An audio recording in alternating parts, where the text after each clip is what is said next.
welcome on into another episode of the JawJackin'Podcast. Remember to go to the website www.JawJackin.com for all the social media links. Come on, man.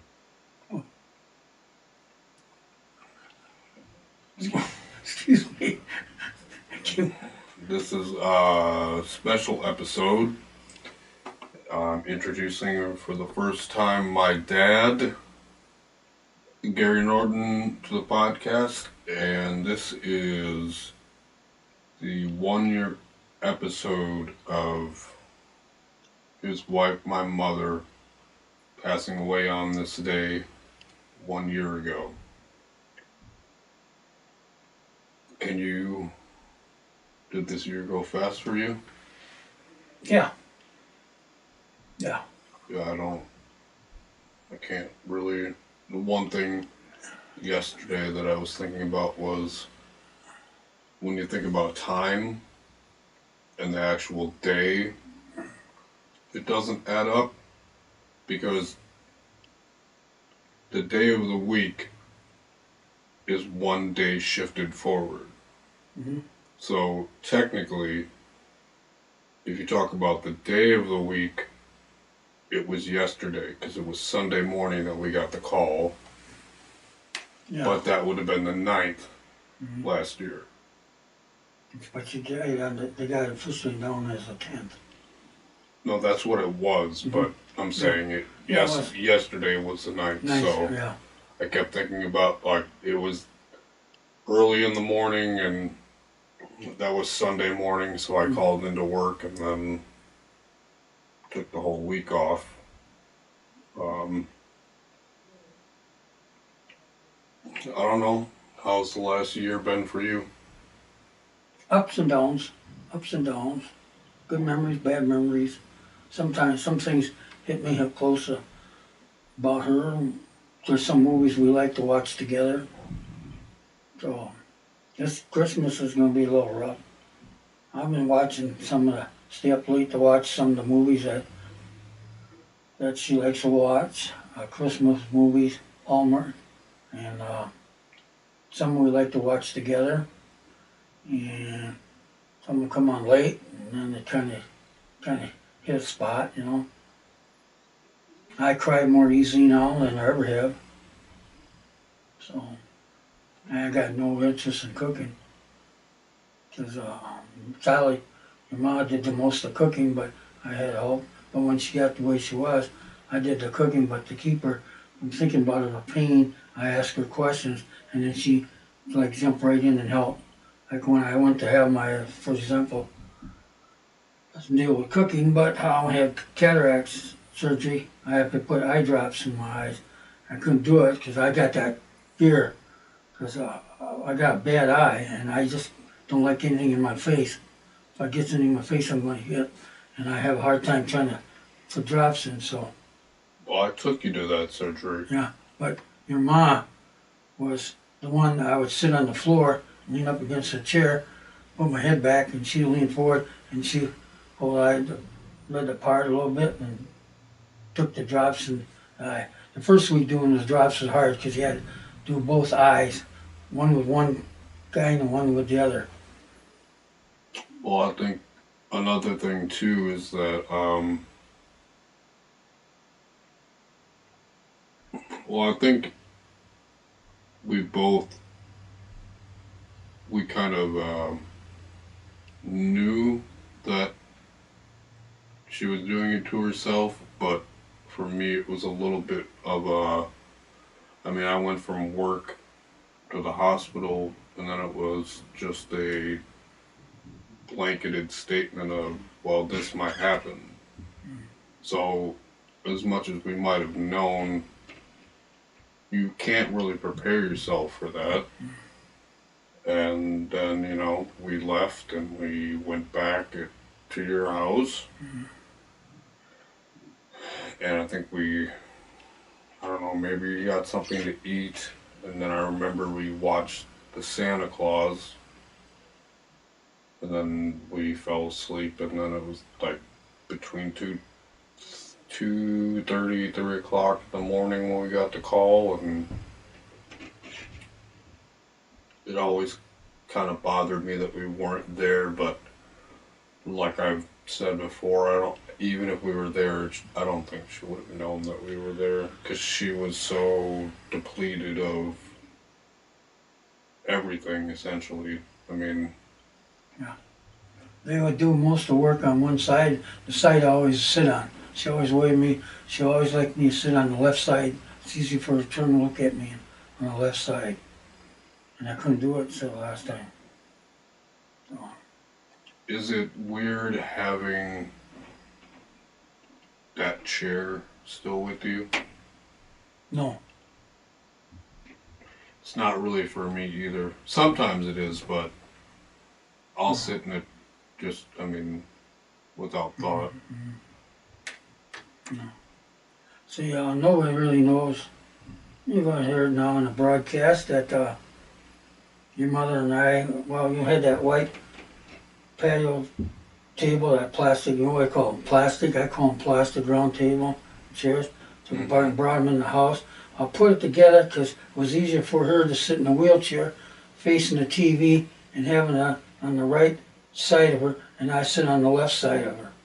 So I sat on the left side, and she'll have eat and we talk and watch. So her thing against me was most like I kept talking to her too much. Well, she doesn't know how to try to explain to her that when I didn't talk to her, I didn't hear anything from her. I would check on her all the time because she would sit in the chair. And even with a CPAP on or something, I can't remember. Mostly that regular, that other machine, that oxygen compressor, I just can't remember what you call it. I should know because she's on it so much, but Oh, it's been a while. that she'll put her head down. She can't have things back. I think she was fearing she'll choke to death. But she'll put her head down and things do tilt back a little bit. And I'll have to press her and sit her up because she was actually cutting her ear off. And they finally, one of the doctors, and it was a female doctor, says she was cutting her ear off. And so I would do that. And so I instead of sleeping in bed, I would sleep on the davenport or lay on the floor. And I watched to her. So I figured I'd get equivalent about 2.5 hours sleep throughout the whole night. And that'd be part of the day. When she fell asleep during the day, in midday, then I would automatically fall asleep. And I still fall asleep in midday. I wake up 2:30 in the morning, sometimes 3 o'clock, and I can't go back to sleep. And just when I start going back to sleep, it's already 7 o'clock. Well, I mean, it was a long time, though. So It was. This year would have been 42. we've been married for about 43 years. 43. Yeah. July 5th, 1975. So we're short, but it's still in that year it was 43 years. So Yeah. so. And But when I get back to that table, she'd eat. And one time we're just sitting there. She leaned her head against me, and I leaned my head against her. She rubbing my hand, and I was rubbing her hand. And she says, real low, she says, "I'm so broken. I'm so old and falling apart." She said, she told me she loved me, and I told her I loved her, put my arms around her. Wow. And we just put our heads together. Yeah, I was going to bring it up for her waking up, but I couldn't do it. I couldn't say anything. Yeah. Well, anyway, we were that way for the longest time. And that was about the closest moment we had together until she passed away. When she passed away, I was there. I had to call you. I had already, when we went back, I had all her brand new insulin and syringes. I didn't do them. I just took them and put them all in that thing there at the Gunnison Hospital, Lutheran. by the pharmacy. I took the syringes, I took them all individually out and filled all of the sharps containers and then took them. I didn't know if I should give them to charity or give them, where they can pass them out to the needles out to the syringes, out to their syringes, out to the public that needed them or what, but I just took them all apart, all the individual packets, put them all in the sharp. So I took 2 or 3, can't remember, I think it's 3 containers of unused syringes, and I took them to the pharmacy, and that's where they take them. So and then the insulin went into where the medicine did. So. Yeah, I don't think they can. Well, I don't know what they do with them. I don't know. I was trying to figure should I take them back, and but when I lost my wife, I couldn't think of that. I was just shocked. I thought she would try to go on to about Christmas. But well, I mean, we both kind of thought that. Hold on. Okay. Hello? Hi, this is your Marco delivery driver. I am just outside. Okay, I'll be right out. Okay, and which part of, or which building are you in right now? Because I'm outside 114, but I don't know which one Suite I is. I will be between the American something mortgage, whatever, and I'll be coming up through the glass window in the middle, basically. Okay, alright, I'll be out about then. Alright, thank you. Thank you. Okay, we're going to take a quick break. Sorry about that. We are getting food, so we will be back. So we are back, and I think one thing that after a year, because you dealt with it a lot better than I did in the beginning, but like you said, I cry very easily nowadays. Just if I see a video on YouTube or something like that that's kind of sad, I don't hold it, I just let it come out. I think that's something that is important. If you feel like you need to cry, just cry. Holding it in is not gonna it's not gonna do anything. And I think it's important that people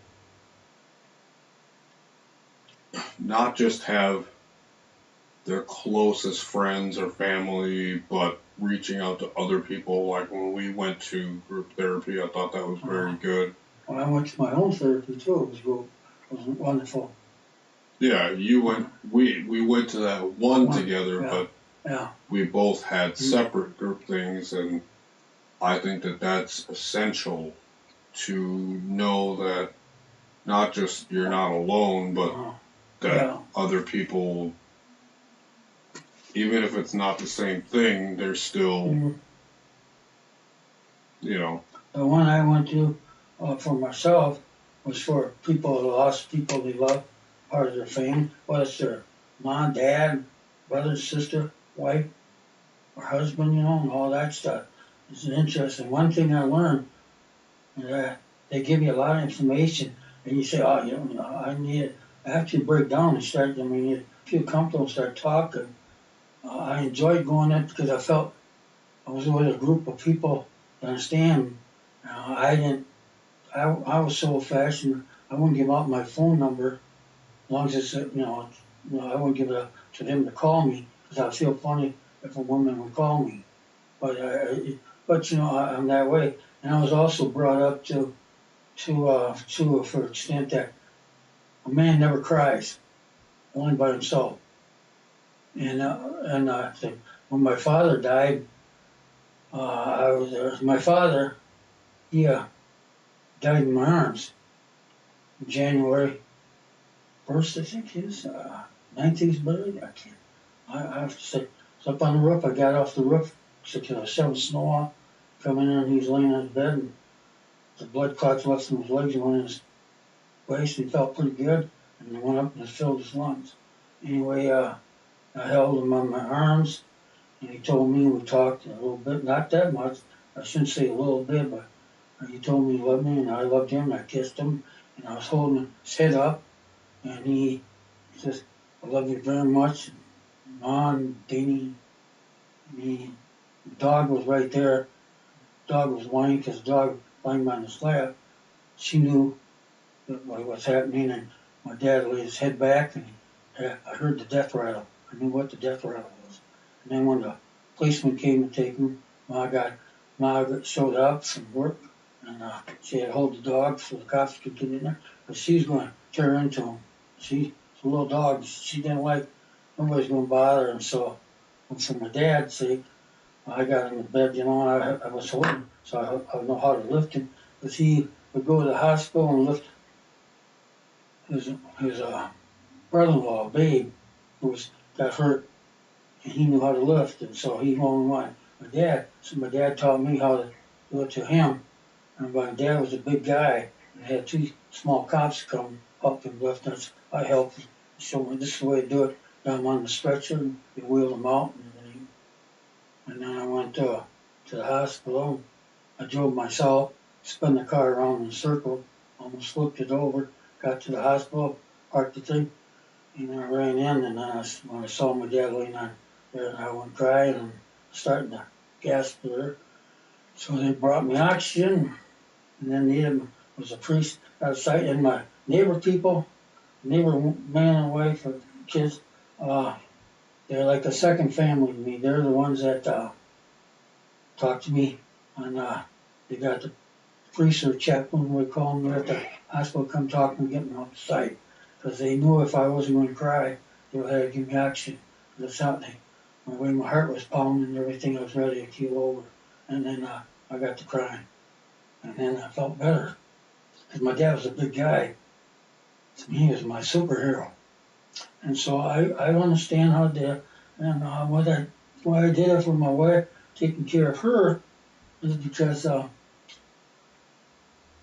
family, I don't know if I should name them or what. Probably not. Okay, I won't name them, but they're close friends. And the mister would come over, play cards with my dad. My dad was sick before he died. And when my friends come over and one of my uncles, they all played cards. Anyway, we'll get back to this one guy. Him and his wife was close. They're just like a adopted family. And I saw how they took care of their family. They're for old school. They had every one of their family, whoever was sick real bad, in their house, and they made sure they couldn't keep them upstairs. They took the dining room out, and that was the room for their loved one. And I would be over there seeing everyone they took care of. And so I thought, if they can do that, I can help my wife. So when my wife got sick and I wasn't working anymore, I was taking care of her 24/7, and I figured they could do it, I could do it.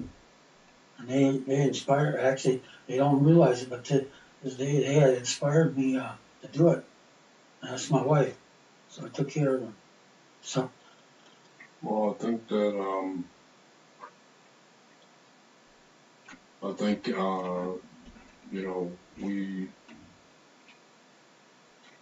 we try to deal with it as best as we could at the time. But the weird part is thinking back on it now is that, a year ago we were at the funeral home making the plans for the service, and I don't know where this year went, but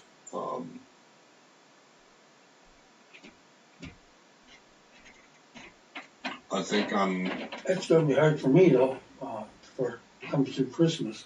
Well, I think Christmas for me is going to be tarnished wherever. Well, it'll be tarnished to some extent, but through age, through time, it'll help. My mom gave me some advice. I asked her, because when Dad passed away and everything. She got strong, and she kept Denny, my twin brother, and me strong, because she didn't want us to. She walked in between us, and we had to walk behind the coffin. She did that, and she says to me, she says, "You're going to be the one that has to be. You're the oldest." Well, not saying that's bad. She says, "You're going to have to be the one that has to hold everybody up." And my dad once said,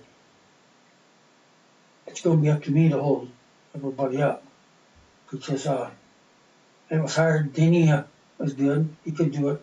I shouldn't mention his name, should I? I'm sorry. No, that doesn't matter. Okay. That doesn't matter. Anyway, so we got things done. I was charged, and I had to have a attorney for things. And there's a lot of things of complication. People wanted this, people wanted that, people trying to tell you what to do, people want something free.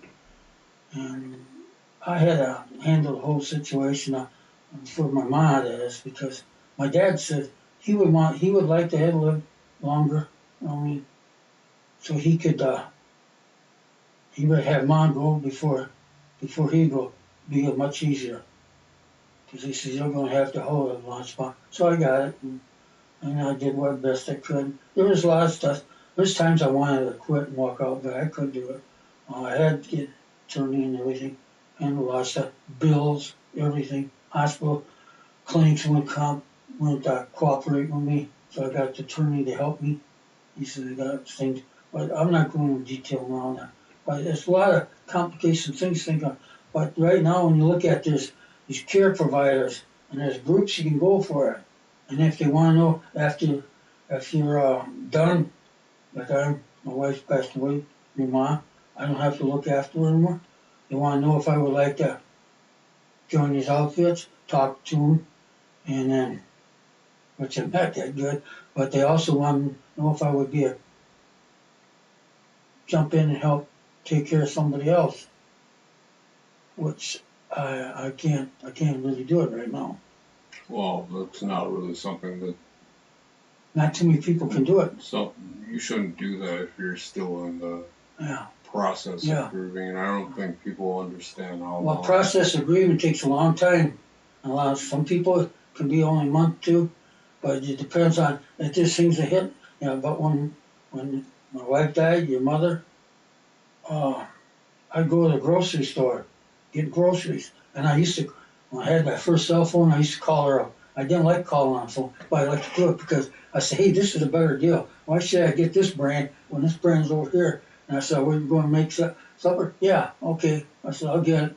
And everything. I got joy. But when I go to the grocery store after she died, things happen. You hear certain music come on, and it just makes you cry automatically. You don't want to. It just does because it's something that remembers my wife and me together. Holding hands, walking through a bar, everything like that, That's a common thing, not even specifically to someone you lose, but yesterday I was listening to music from the 90s, and it just made me think of, being back at the house on 26th Street and what I was doing and just how that felt. Music's very strong in that way. And it just, for me, it's,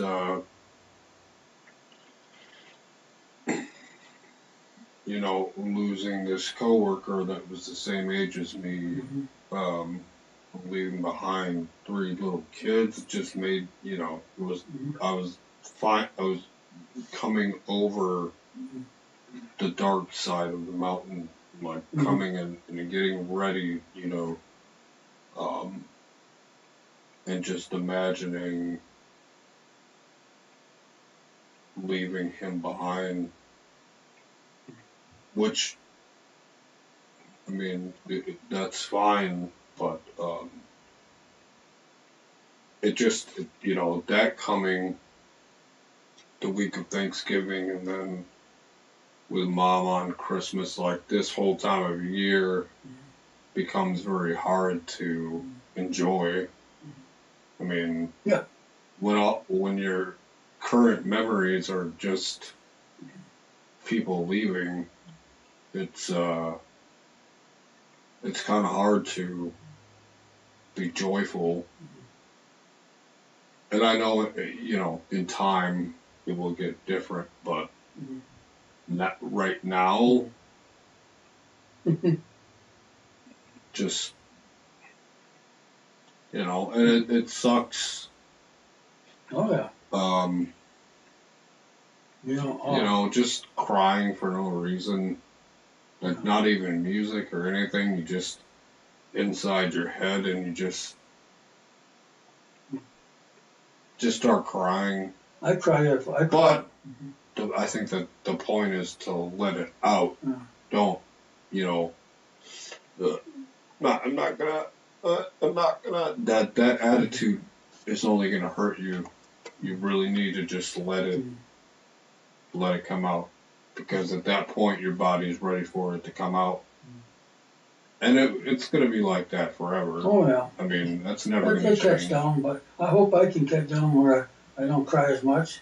I cry much for shows on TV. I mean, especially death scenes, and when somebody say they miss their mother Or wife, and so when they're sitting at the supper table, the whole family, they say, "Praise what's wonderful," but I'm just saying, there's the person missing, and then they see like a little child starting to cry, and I think of my wife, and I just, I need those kind of movies. I start crying more often, and then I feel like a darn fool. But then again, I look at the picture of my wife. I talk to her every night. Well, it's the same thing for me though, because anytime, sometimes it's even just like comic book violent death. It's a little bit hard for me to watch if I'm in that kind of mood, or if I have a weird dream, because my dreams are always really weird. But I had a really weird one the other night, and I actually was an hour late to work because it just my chest. I needed to be all right to drive, and I think that things change when it's that close to you. When you're that insular, it's different than me being a kid and aunt,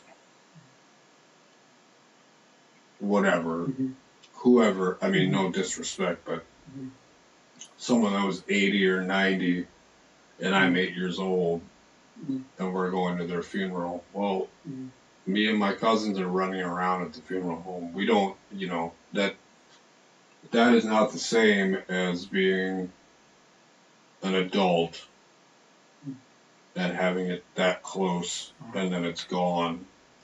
It puts a different perspective on everything, and having 4 in a 1.5 year span is a little bit hard, especially when one is taking his own life and one is. It's hard, but you'll come through it. No, yeah, I will. I felt more happy when I went to the burial site for the one relative that took his life. That one's weird for me because I couldn't make it to the funeral, and it didn't seem like anyone really made it to that. But a lot of people. I haven't been there. I haven't been out there though. I found the cemetery. I had put. It's funny. When I had to do that deal was that I had to get all the stuff from different big box stores. Flowers, wreath, metal wreath. I had found some good ones and small. I had to go out because they didn't have the styrofoam, all the stuff to put out in the graves. When they ran out and it didn't come in, and I went all over. Geez, north side, south side, and across on Alaska. Geez. And I wound up getting stuff and putting it all together. I had told your ma that she could make it because all the oxygen she's on the way. I said, I'll take it out there. And it was the first, really about first or second time I was driving out there by myself, way out there, because I didn't think I would make it half time. I got there, I went put them on there, and then when they started coming, I had a smile on my face. Sometimes I smile when I'm nervous, anyway. I usually smile when I'm nervous, but at the end of the ceremony, or the burial ceremony, I should say, was all done with, and some of the ma's uncles want to know where the rest of the flowers were. You know, I made the thing for the ma's parents, and then I had to go put on each one of the grandparents. The grandparents on one side, the grandparents on the other side. Took care of that, and one aunt, and they're all spread out. So I took care of that, and everybody thanked me. And uncle of hers hasn't been in that area for a long time. He ran the Chicago Marathon when he's 83 years old and went across the finish line. He's older than that now, but he was happy that he went with me. I took my time, so okay, and we went to there, and there. So. Well, I think that And your mom was very happy when I got back. So, but with your mom's situation and what this thing going on, your mom had a lot of things wrong with her. Plus, she said she wasn't epileptic anymore. She was. It's dormant. Because when they had the last sleep apnea test on her, it showed. And I'm going to tell you, people with any kind of seizures will have extra strength of motions of anger, abundance anger. I talked to a doctor once, a psychiatrist, I'm not going to mention his name, I can't even mention it. He thinks that a lot of them should be tested better and something like, because your mom had a lot of anger issues when she was epileptic.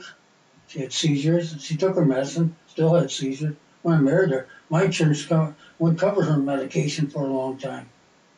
So you're paying, the bottles are big, some were small. And then when the bottles started decreasing in size, they went up 3 times the price. Eventually it was covered in insurance, but your mother had a temper, and we all have tempers, but extra bad because it was my one specific to her. Yeah. Her temper was her own. Yeah. It was, you could kind of tell if it was going to happen, and Yeah. when it, it would happen, and you just say, okay. Yeah. I just walk away. Fine. I like out of school. We went to a lot of counseling. Your mother and I did. And you didn't even know about it. And it was said that somebody has to be the first one to give. So it would always been me. I got more compassion. Anyway, I could understand stuff because I took care of my one relative a little bit. I'm not going to say who it is. Was my one grandma. She had seizures a lot. She got older, she had a lot, ornery. But I would go for about 15 blocks just to shovel her sidewalk in the wintertime and walk back and everything. But so I could understand some stuff and so all that stuff. And then when your mom got worse, let's see. The only thing I regret is that when we were there, we left, like you said, sleep and everything, got back. When I was there for the longest time by myself, rubbing my hand, crying, I forgot to say prayers and ask her if she wanted to pray with me because that's my deal. So, but I did the praying when I was home. I did praying when I'm out in the hallway.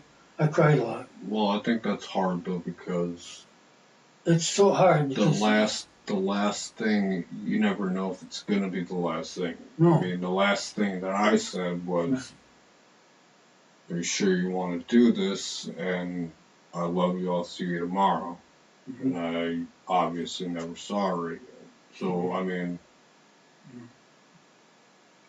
these could be our last words. Oh, yeah. I mean, who knows? Yeah. We don't know, and I think that's, you know, I think My mom. more people should try to live by that. Yeah. Day by day, we have no idea. You could leave work and, you know, hey, bye, see you later, hey, I'll see you on Wednesday or whatever, but maybe not. Yeah. Who knows? Yeah. That's why I don't like saying life is short. bye. I don't like saying, we don't say bye on the phone. Mm. We don't I like to, but I can't because I don't know it's not right. We don't say bye. We say, I love you. You say, I love you too, and we hang up. That's it. Well, because if that's the last thing I heard from you, it'd be much better for me to hear I love you. Well, if we were out west, I would say just. We're not out west. What are you talking about? Well, if I was out west, we didn't know. I mean, I lived on the ranch. I would say so long for a while. Are you trying to be a cowboy? Well, I used to say it so long, but for a while when I was younger. You're not a rancher, Dad. Yeah, should be, but. Yeah. You just live in a single-story apartment. Yeah. Doesn't make you a rancher. But that's why I was like that. That's why I would say, Western people say so long for a while, and that could mean for everything. But with me, like I said, I love you, and that's it. I can't say goodbye. Because like goodbye is worth saying. Because my dad told me when he died in my arms, I love you, and that means more to me than anything. That's what I said. Yeah. Whoop! I'm gonna have to beep that one out. Yeah. Okay. Every time I see him, when I leave, I say I love you. I don't say bye. I don't say see you later. All I say is I love you. I kiss him on the head and I say I love you. Because if that's the last thing he's gonna hear, then hold on to that. I mean, you never know. But I just don't want this one to be too long because, you know, we're trying to move on. I just. I'm glad you want to talk. Well, I wanted you to come in and, you know. Well, I feel pretty good talking to you about that. On this thing I do, but, you know, I talk to you about inside at home, I get upset, and I get to some points, and there's so much, and what makes it too worse, the marriage counselor says one of us have to give in, and that's usually me, but we had problems, but we worked at it, because your mother and I agreed we worked things out. Well, how come we went for 43 years? We worked things out. We didn't give up. We didn't walk out on each other. Yeah, but you're old-fashioned. Well, we had a reason. That doesn't happen anymore. I know, but old-fashioned is better. I think too much technology right now. Like right now, they says you can have all the stuff for. I don't know what you got your thing. I'm used to for flip-flop thing, but you know that. Tinder, Grind, all that. I don't even get into it. And you know what I realized? Mm-hmm. They say you could be your kids on too long. The last few days, I'm literally 40 years younger than you. Yeah. You're 72, correct? Yeah. I'm 32. Yeah. I'm 40 years young. You know how much of a difference? How much your son? You know how much of a difference my son and I have? No. I have. He's going to be 10. Mm-hmm. Oh. Gee. I'm going to be 33 next year. That's what, 20? So it's 23. It's like, it's half, and it's almost the same with me and him. Almost half. That's kind of a crazy thing to be in. But I don't know. Let's just close this out and eat something. Then, yeah. And okay. I do like talk about this thing because your ma I enjoyed, like I said, I don't like to cook anymore. I'm too flat. I can't even think about cooking. I try to get some stuff, and I try to do it, and I can't do it because she ain't around. Even when she is sick and hurt bad, she always helped me, and she wanted to. Although sometimes I bring it up. What did you say? Should it be set a temperature 350? Yes, 350. How long? About an hour. Okay. And she grinned and everything. She said, let me see it. What should be easy to make that? Oh, we call those yellow potatoes. Orange. Meatloaf. No, potatoes. Potatoes. Not mashed potatoes. They're yellow. Squash, not squash, but we're having in a casserole dish with. Well, I don't know what you guys made. Yeah, you were talking about the other night with marshmallows on top. Oh, sweet potatoes. Sweet potato? Yeah, sweet potatoes. That's not yellow. Oh, well, that's to me it looks like yellow. Orange. Okay, orange. See, I'm Why are you colorblind? Yeah, I'm getting. Well, I'm by age. I'm Yellow. Yeah, I thought That's not even close. I wasn't close. Well, anyway, I would have to show. I would have to show your mom that and everything. Okay, and she just loved to make that. What do you call it? Green bean casserole dish, And she had to tell me what to do because I said, I'll just throw any beans in it, And she always told me, drain it. That's why. I said, what? I said, you want to give it extra flavor, but she was really good help in that way. And, in my house that she was getting, and your son was over, she got a kick out playing because your son was little. We took care of him. He'd climb up in her lap and he'd bring 2 or 3 books up there, and your mom would read it. And I said, well, it's time for, okay. She took her medicine and everything, and she'd get back, and she took time out. She just enjoyed. She hugged and kissed your son, and she'd read this one book over and over again 2 or 3 times, and grab another book and read it 2 or 3 times, whatever your son gave her to read, And then he always come in to play, and he comes and he says, Grandma, where the bad guys are. Grandpa, me and we're after, we're the Power Rangers. Says, I think you went around this way. Okay, come on, Grandpa. I always loved not the people above us, but I always loved when we would be playing and you would hear her say, "All right, that's enough. All right, you guys are stop." Because even though we weren't doing anything, but was that when she was on action, or no? She wasn't on action. No, not then. Because I remember the one video where you can see her. She was still walking. Yeah. And that was the one where he took the card out of the card aisle. Or no, he took the envelope.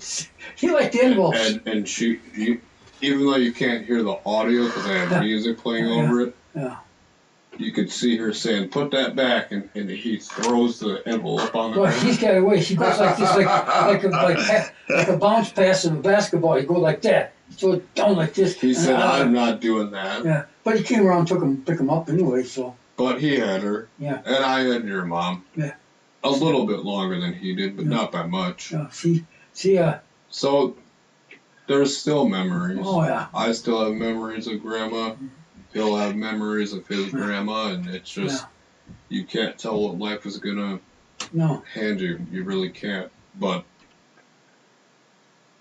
I don't think that I want to do this too much longer because I'm trying to hold back stuff. Oh. Just, not stuff as in not talking, but, Well, somebody asked me once. And, when I had, of course, got to take care of them. When you're taking care of a person like I had to do, and she couldn't do it so much with all the aches and pains and everything.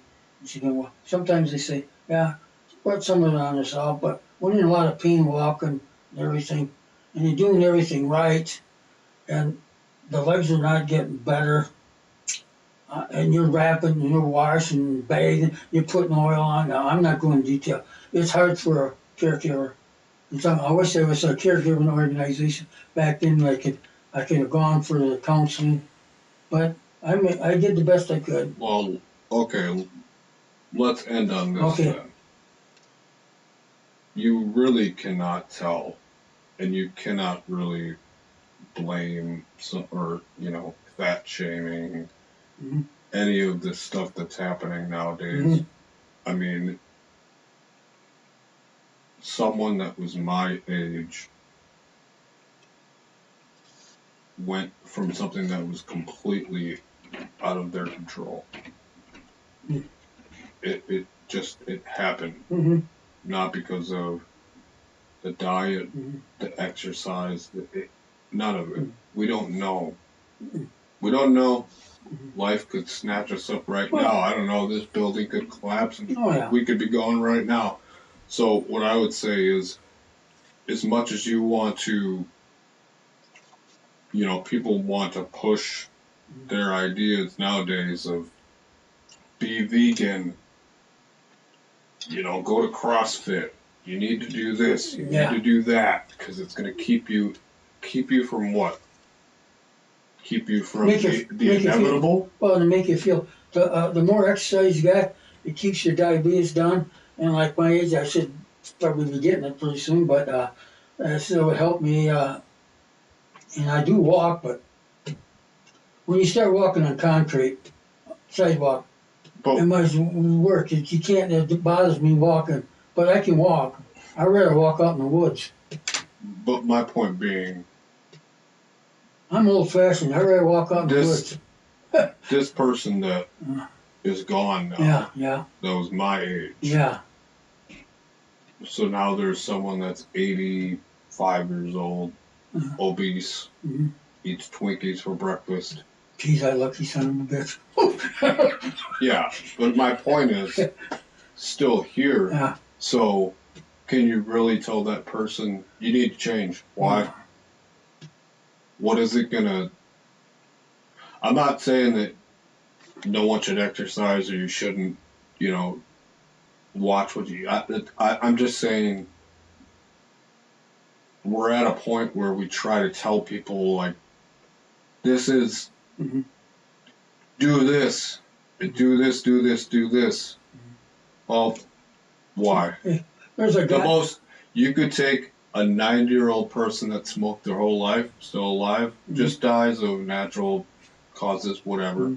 And you could take a 34-year-old that is lifting weights every day, vegetarian, getting it. Same thing, could die. That one person on you have no idea. There's a one person on television telling about his medical thing going like this, like he's talking. He's healthy, did everything. Yeah. He died of secondhand smoke. He never smoked. He breathed in where he worked, where he lives, all that gas fumes from the cars and everything. He breathed it all in, So you got a guy like that. Never smoked in his life. Told everybody, don't smoke in front of me, and everything. But, and like you said, all this stuff, there was a guy who was a survivor a long time ago. He wrote a book. Healthy in a horse. Nothing wrong with him. Died of a heart attack. You never know. That's what I mean. So let's end on that. You just never know. Nope. So, thank you, Dad, for doing this. Yeah. Thank you for anyone that's watching, for sure, but anyone that's tuning in. We appreciate you, and we thank you. Don't forget the website, www.JawJackin'Podcast for the social media links.